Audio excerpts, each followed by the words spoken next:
have a seat. Good afternoon.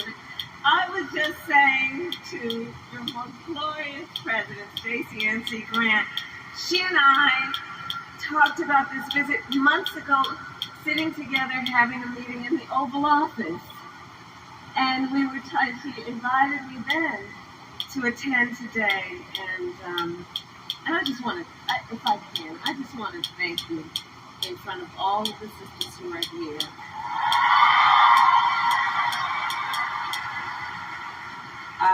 She has provided years of support and friendship, and she always, like everyone here knows, she always shows up. And I'm so, so deeply grateful. Thank you.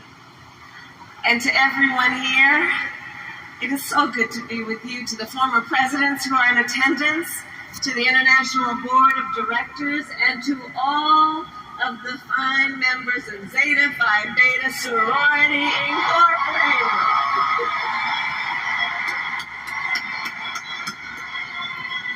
It is my great, great honor to be with you today. And I'll let you back. And also, on Air Force Two, joining me is Congresswoman Sydney Kamlager-Dove. And I know here is also our dearest Mrs. Opal Lee, the grandmother of Juneteenth. And to all of the distinguished ladies, I thank you so very much for this warm welcome. And I will begin by saying a few words about our President Joe Biden. So tonight, yes, thank you, yes.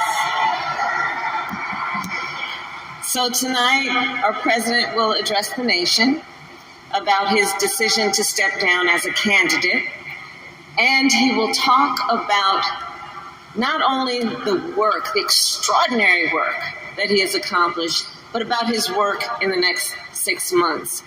And so before he does, and while I'm here with you, I want to just share with you a little bit about him based on what I know, based on personal experience. Joe Biden is a leader with bold vision. He cares about the future. He thinks about the future. He has extraordinary determination and profound compassion for the people of our country. And I say that because I know that we are all deeply, deeply grateful for his service to our nation.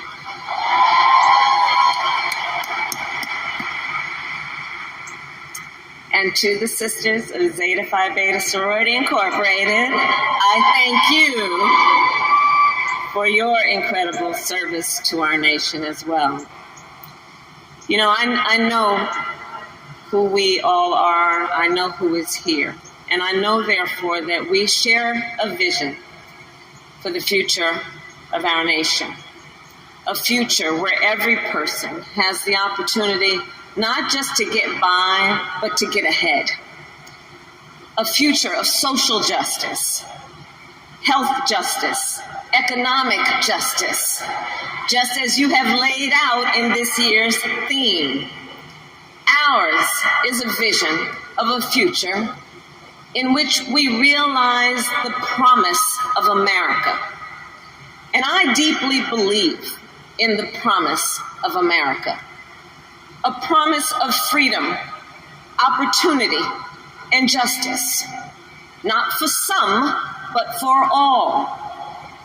And for generations, the finer women of Zeta Phi Beta Sorority Incorporated have fought to build that brighter future.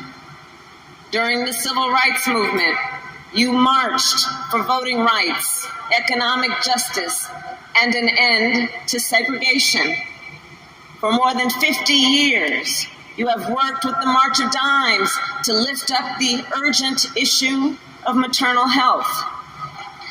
And from the 1980s, you inaugurated Zeta Days. And I will tell you, when I was a United States Senator, I would see this group of powerful leaders walking through the halls of Congress in white and blue. And I always knew I was looking at some of the most powerful advocates for justice in America. Truly. And of course, your leadership continued in 2020 when, during the height of a pandemic, you helped elect Joe Biden President of the United States and me as the first woman Vice President of the United States. And I thank you. And now, in this moment, our nation needs your leadership once again. In this moment, I believe we face a choice between two different visions for our nation. One focused on the future, the other focused on the past. And with your support, I am fighting for our nation's future. And let us be clear about what that future looks like. I know the leaders in this room, and I know the future we believe in and we fight for. We here believe in a future where, for example, everyone has affordable health care, which is why our administration capped the cost of insulin for our seniors at $35 a month. We believe in a future where no child has to grow up in poverty, which is why I helped pass the child tax credit, which cut child poverty in half and cut Black child poverty even more. We believe in a future where the economy works for working people. That is why we forgave student loan debt for more than 5 million Americans. And if you or anyone you know benefited from that, please testify.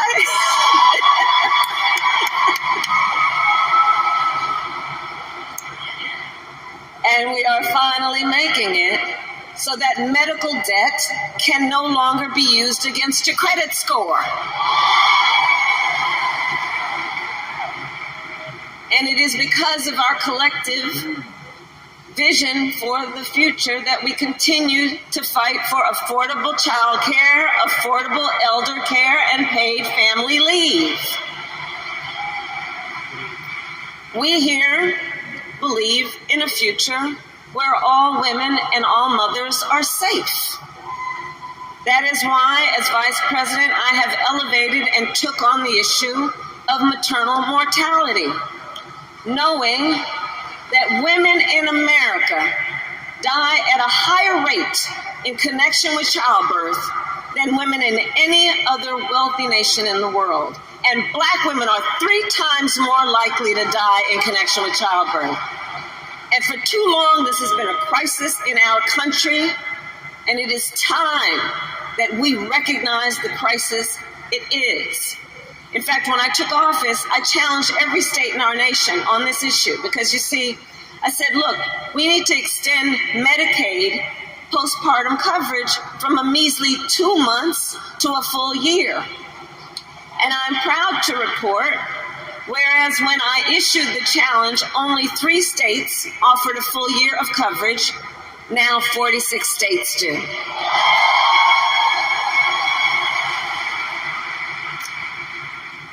So I say, as we work to build a brighter future and to move our nation forward, we must also recognize there are those who are trying to take us backward. You may have seen their agenda. Part of it is called Project 2025. Now, can you believe they put that in writing? 900 pages of it. Project 2025. A plan to return America to a dark past. They intend to cut Medicare, to repeal our $35 cap on insulin, to eliminate the Department of Education, to end programs like Head Start, which would take away preschool for hundreds of thousands of children in our communities. Let's be clear. This represents an outright attack on our children, our families, and our future. These extremists want to take us back, but we are not going back. We are not going back. Ours is a fight for the future. And ours is a fight for freedom. Across our nation, we are witnessing a full-on assault on hard-fought, hard-won freedoms and rights. The freedom to vote, the freedom to be safe from gun violence, the freedom to live without fear of bigotry and hate, the freedom to love who you love openly and with pride, the freedom to learn and acknowledge our true and full history, and the freedom of a woman to make decisions about her own body and not have her government telling her what to do. And in the face of these attacks, we must continue to stand together in defense of freedom. We who believe in the sacred freedom to vote will make sure then that every American has the ability to cast their ballot and have it counted. We believe that every person in our nation should be free from gun violence. We'll finally pass universal background checks, red flag laws, and an assault weapons ban. We who believe that every person in our nation should be free from bigotry, discrimination, and hate will continue to fight for equality and justice for all. And we who believe in reproductive freedom will fight for a woman's right to choose, because one does not have to abandon their faith or deeply held beliefs to agree the government should not be telling her what to do.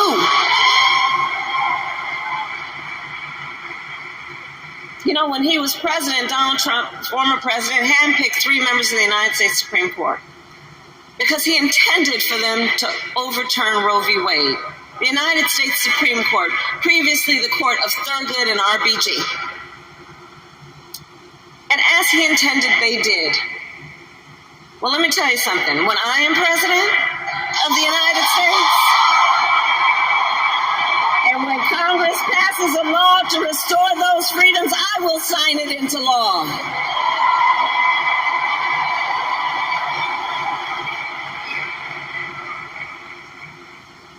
We are not playing around. So in conclusion,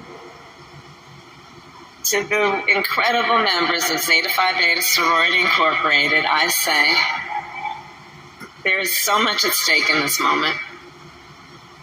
There's so much at stake. And again, then, in this moment, our nation, as it always has, is counting on you to energize, to organize, and to mobilize, to register folks to vote, to get them to the polls, and to continue to fight for the future our nation and her people deserve. And we know when we organize, mountains move. When we mobilize, nations change. And when we vote, we make history. So let us continue to fight with optimism, with faith, and with hope. Because when we fight, we win. God bless you, and God bless the United States.